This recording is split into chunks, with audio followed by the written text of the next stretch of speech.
بہت عرصہ پہلے کی بات ہے۔ کسی ملک پر ایک بادشاہ حکومت کرتا تھا۔ اس کی صرف ایک ہی بیٹی تھی۔ بادشاہ کو اس سے بے حد پیار تھا اور وہ اس کی ہر خواہش پوری کرتا تھا۔ اس کی ایک وجہ یہ بھی تھی کہ ملکہ کا انتقال شہزادی کے بچپن میں ہی ہو گیا تھا اور بادشاہ نہیں چاہتا تھا کہ شہزادی کو ماں کی کمی محسوس ہو۔ چنانچہ شہزادی کا دل بہلانے کے لیے بہت سے سامان کیے گئے تھے۔ اس کے باغ میں دنیا بھر کے پودے لگائے گئے تھے جن پر رنگا رنگ پھول کھلا کرتے تھے۔ باغ میں بے شمار خوبصورت پرندے بھی رکھے گئے تھے۔ جب پرندے گیت گاتے تو سما بن جاتا۔ شہزادی کے پاس کھیلنے کے لیے بہت سے خوبصورت کھلونے تھے اور اس کا کھانا پکانے کے لیے 4 خصوصی باورچی رکھے گئے تھے جو دنیا بھر کے کھانا بنانا جانتے تھے۔ اس کے علاوہ شہزادی جو بھی فرمائش کرتی بادشاہ اسے ہر حال میں پورا کرتا تھا۔ الغرض شہزادی بہت ہی نازوں سے پرورش پا رہی تھی۔ شہزادی کی ہمیشہ سے یہ عادت تھی کہ وہ اپنے ساتھ اپنی ایک تلوار لے کر سویا کرتی تھی۔ اس نے جب اپنے کمرے کی کھڑکی سے باہر جھانکا تو باغ کی طرف اسے آسمان پر ایک خوبصورت سے چمکتا ہوا چاند نظر آیا۔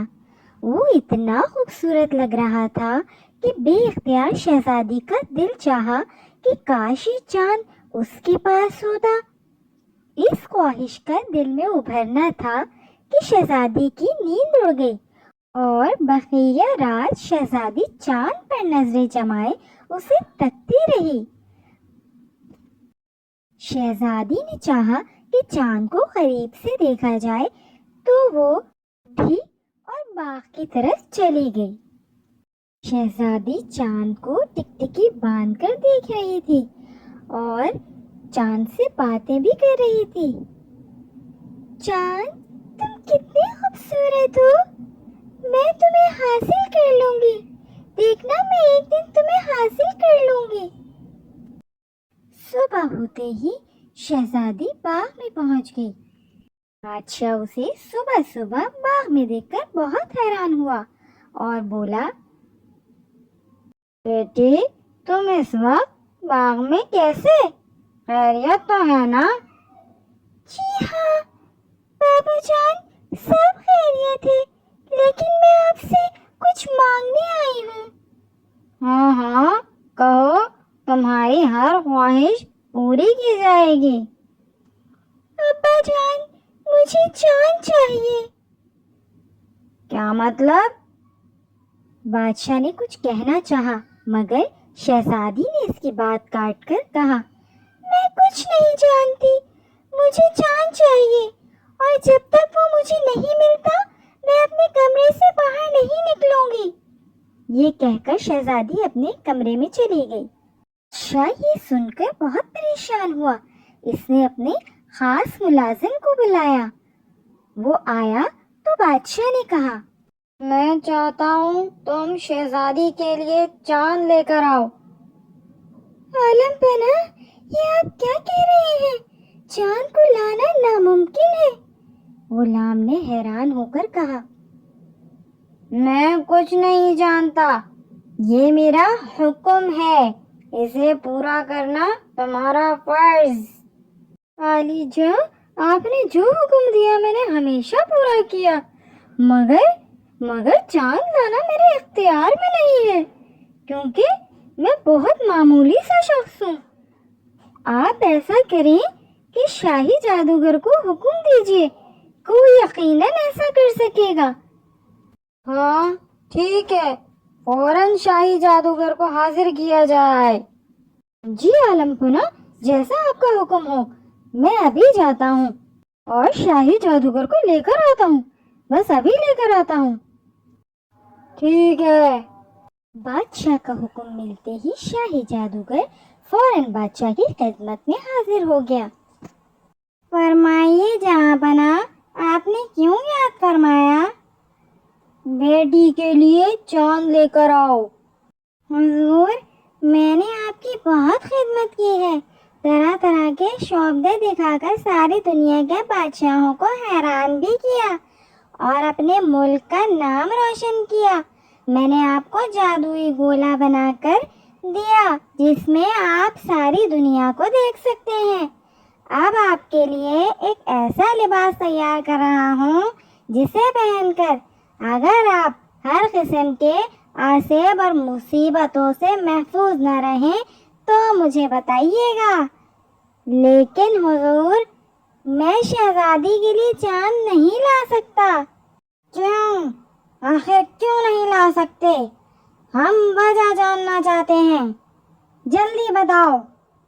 حضور، چاند لانا کسی انسان کے بس کی بات نہیں، وہ ہم سے لاکھوں میل دور ہے اور اس کی جسامت آپ کے اس محل سے بھی زیادہ ہے۔ جادوگر نے کہا، دور ہو جاؤ ہماری نظروں سے۔ بادشاہ نے غصے سے کہا۔ شاہی جادوگر آداب بجاتا ہوا چلا گیا۔ بادشاہ نے اپنے تمام درباریوں اور وزیروں سے بھی یہ فرمائش پوری کرنے کے لیے کہا، مگر کوئی بھی ایسا نہ کر سکا۔ بادشاہ بہت پریشان تھا، اس کی سمجھ میں نہیں آ رہا تھا کہ شہزادی کی خواہش کس طرح پوری کرے۔ پھر اس نے اعلان کروایا کہ جو کوئی شہزادی کے لیے چاند لے کر آئے گا اسے منہ مانگا انعام دیا جائے گا۔ کئی روز گزر گئے مگر کوئی شخص یہ خواہش پوری کرنے کے لیے نہ آیا۔ ظاہر ہے یہ خواہش تھی ہی اتنی عجیب و غریب۔ بادشاہ کا اعلان ایک نوجوان ٹیپو نے بھی سنا۔ وہ بہت عقل مند اور سمجھدار لڑکا تھا۔ بادشاہ کی پریشانی نے اسے بھی پریشان کر دیا۔ اس نے بادشاہ کی پریشانی دور کرنے کا فیصلہ کیا اور بادشاہ سے ملنے چلا آیا۔ بادشاہ سلامت، میں آپ کی پریشانی دور کرنا چاہتا ہوں، کیونکہ اگر آپ پریشان ہوں گے تو امور مملکت صحیح طریقے سے سر انجام نہ دے سکیں گے۔ ہاں نوجوان، میری پریشانی میری بیٹی کی فرمائش ہے، اگر وہ پوری ہو جائے تو میری پریشانی دور ہو جائے گی۔ مگر جب بھی میں نے کسی سے چاند لانے کے لیے کہا تو اس نے چاند کو پہلے والے شخص سے زیادہ بڑا اور دور بتایا۔ ان کے خیال کے مطابق چاند کتنا بڑا اور کتنی دور ہے؟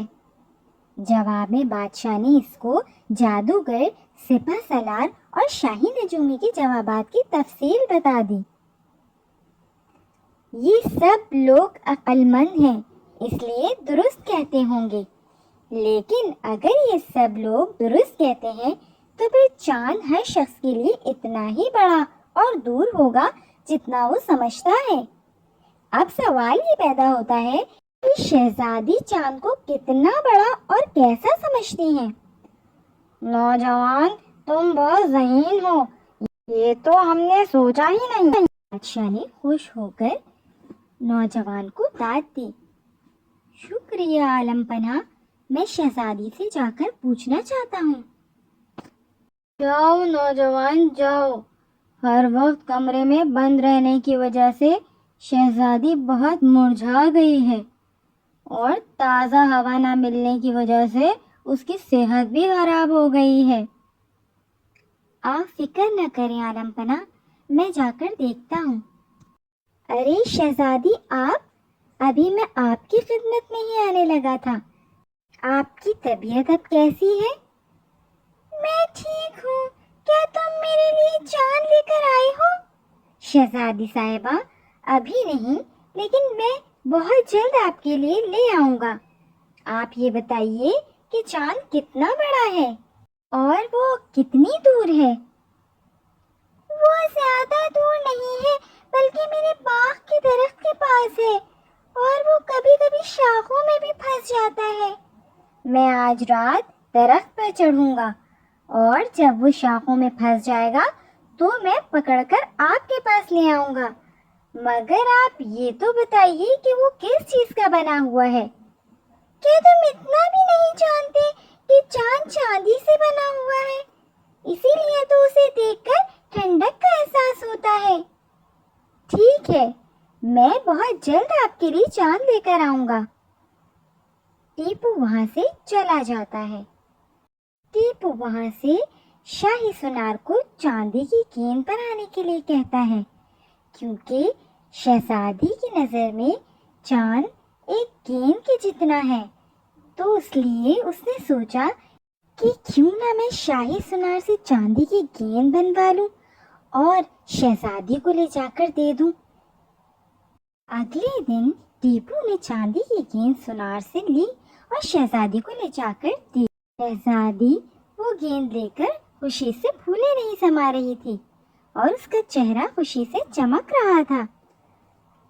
اس نے ٹیپو کا شکریہ ادا کیا، لیکن اچانک اسے خیال آیا کہ رات کو چاند دوبارہ آسمان پر چمکے گا اور اگر شہزادی نے اسے دیکھ لیا تو وہ جان جائے گی کہ اس کے پاس اصلی چاند نہیں ہے۔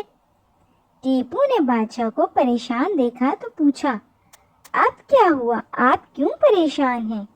بادشاہ نے کہا، ٹیپو، کسی طرح شہزادی کو چاند دیکھنے سے بچاؤ۔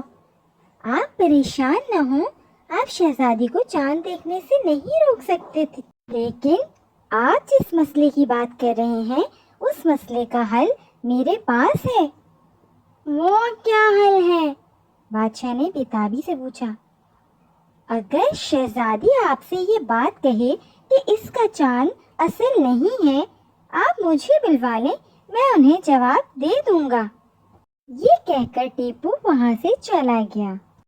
رات کو شہزادی یہی سوچ رہی تھی کہ آسمان چاند کے بغیر کیسا لگ رہا ہوگا، مگر یہ کیا؟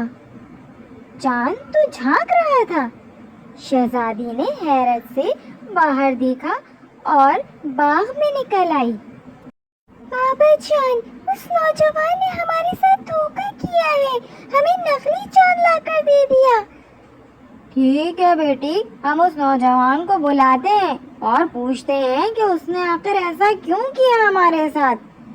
ٹیپو کو بلایا جائے۔ فرمائیے جہاں پناہ، آپ نے کیسے یاد فرمایا؟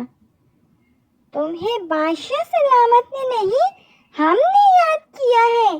تم نے ہمیں نقلی چاند لا کر دے دیا کیونکہ اصلی چاند تو ابھی بھی چمک رہا ہے۔ آپ کو غلط فہمی ہوئی ہے شہزادی صاحبہ، میں نے آپ کو اصلی چاند لا کر دیا ہے اور یہ چمکنے والا چاند تو نیا ہے۔ کیا مطلب؟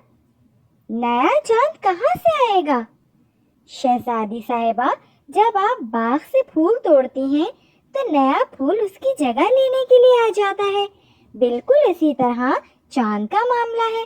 میں آپ کے لیے چاند لے آیا تو اس کی جگہ لینے کے لیے نیا چاند آ گیا۔